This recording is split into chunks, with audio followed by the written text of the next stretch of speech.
CDC wasn't set up for a pandemic. It wasn't necessarily set up for some infectious threat that would touch 330 million Americans, literally. We think, about 95% of us have gotten COVID already. So, and of course, globally, right? So what are the things that we need to do, having learned this lesson hard? What are the things that we need to do? I do think that, and so I've had a lot of individual support. The agency, I think, wants to, people in the agency read the headlines too. They want to be in a good place. They want us to be in a better place.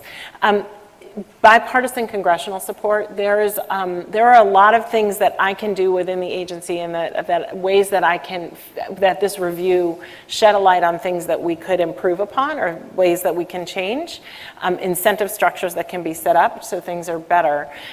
There are many things that have made it so that we can't be nimble. Data authorities are among them, as you talked about.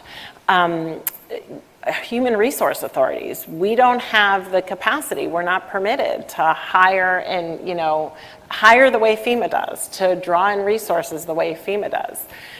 Contractual authorities, even in a pandemic, how quickly can we move? Do we have to compete this contract? It's going to take 3 months to compete this contract. What if we needed a contract in New York City to combat polio education? Do we really need to wait 3 months for that contract?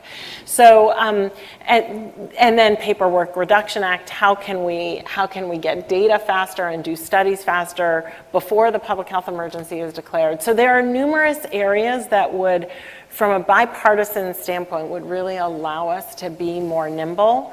I will do all the work that I can from inside the agency, and ask for a little bit of grace and time. We're making these changes. Some of these challenges didn't happen overnight. The changes are not going to happen overnight either. But also to say that there are a lot of different ways, as I look at the bigger structure outside of CDC at an interagency level, that we could be more nimble. Tom, I know you've been thinking a lot about this from the standpoint of the work group. When you look at all of these reports that have already been disseminated, and you must feel like you're getting a lot of advice. What are the things that you're most interested in focusing on?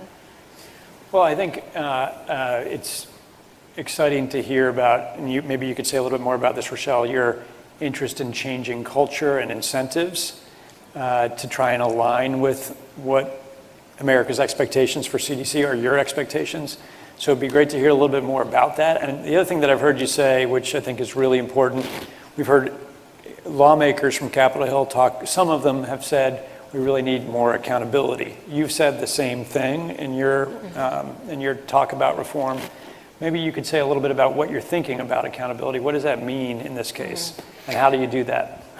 When I think about the incentive structures, we have traditionally been an academic-like agency. We talk to academicians, we talk to public health officials, we talk to scientists and like-minded people. And over the last 2.5 years, we've learned we need to talk to the American people. And so we need to be action-oriented, and our science needs to be action-oriented. So if one would be promoted for a publication or for their publication productivity, how do we promote people for their public health action?